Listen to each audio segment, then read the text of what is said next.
रात के 10 बजे ऑफिस से लौटते वक्त निखिल अपने करीबी दोस्त रॉबर्ट की कब्र पर फूल चढ़ाने कब्रिस्तान पहुंचा और कब्रिस्तान के सामने अपनी कार पार्क करके उसने कब्रिस्तान पर एक नज़र डाली और रात के वक्त वह कब्रिस्तान पूरी तरीके से सुनसान था।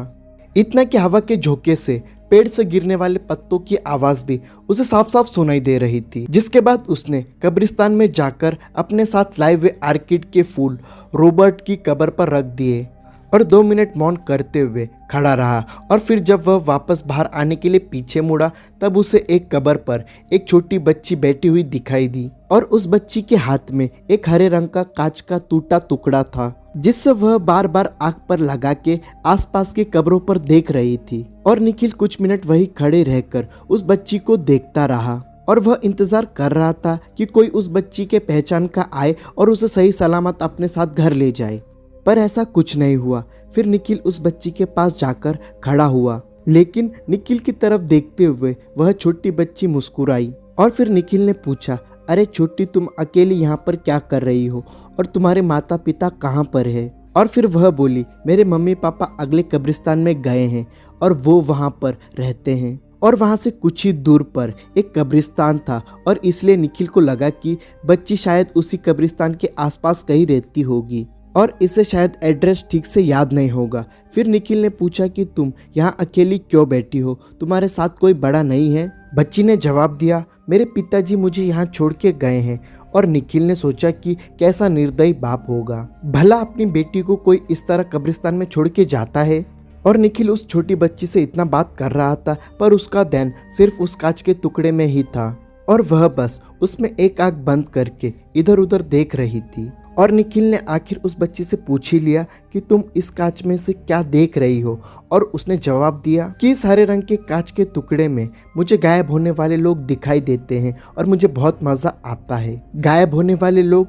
निखिल को कुछ समझ में नहीं आया और वह बच्ची के साथ कुछ देर खड़ा रहा और फिर उसे गोद में उठाकर कब्रिस्तान से बाहर निकल आया। और चलते चलते गोद में बैठी उस बच्ची ने अपना नाम त्रिशा बताया।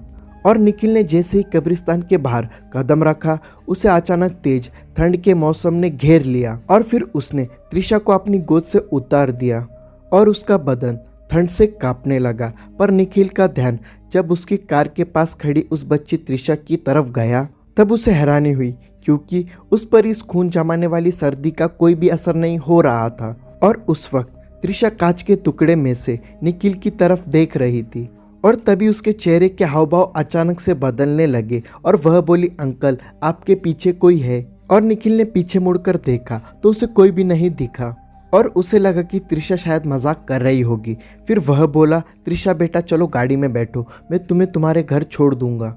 और उसी वक्त त्रिशा बोली, अंकल आप भी कांच से गायब होने वाले लोगों को देखो ना। और निखिल बोला, मैं बाद में देखूंगा, तुम बस अब कार में आके बैठो। पर बच्ची ने जिद पकड़ ली कि अभी के अभी देखो। और उसकी जिद पर निखिल ने जब वह कांच का टुकड़ा अपनी आंख के सामने लाया तब वह शॉक हो गया, क्योंकि उस कांच में से जब निखिल ने कब्रिस्तान की तरफ देखा तब उसे वो दिखाई दिया जिसे कोई भी आम इंसान अपनी खुली आंखों से नहीं देख पाता। और उसने देखा कि अभी जो कब्रिस्तान सुनसान पड़ा था, कांच में देखने पर वहां पर बहुत से लोग घूमते हुए दिखाई दे रहे थे और उनमें से कुछ उसकी तरफ ही देख रहे थे। और जब उसी कांच के टुकड़े से उसने अपने आसपास नजर डाली तो उसे 3 बदसूरत जले हुए प्रेत दिखाई दिए जो उसे घेरे खड़े हुए थे। और त्रिशा की जगह उसे एक छोटा पिशाच दिख रहा था जो उसकी तरफ देखते हुए अपनी लार टपका रहा था। और यह सब कुछ उसने कुछ ही सेकंड्स में देखा था और वह अपने साथ गोद में किसे उठा लाया यह सोचकर वह डर के मारे अधमरा हो गया और उसने तुरंत कांच फेंक दी और भागने के लिए कार का दरवाज़ा खुलने लगा।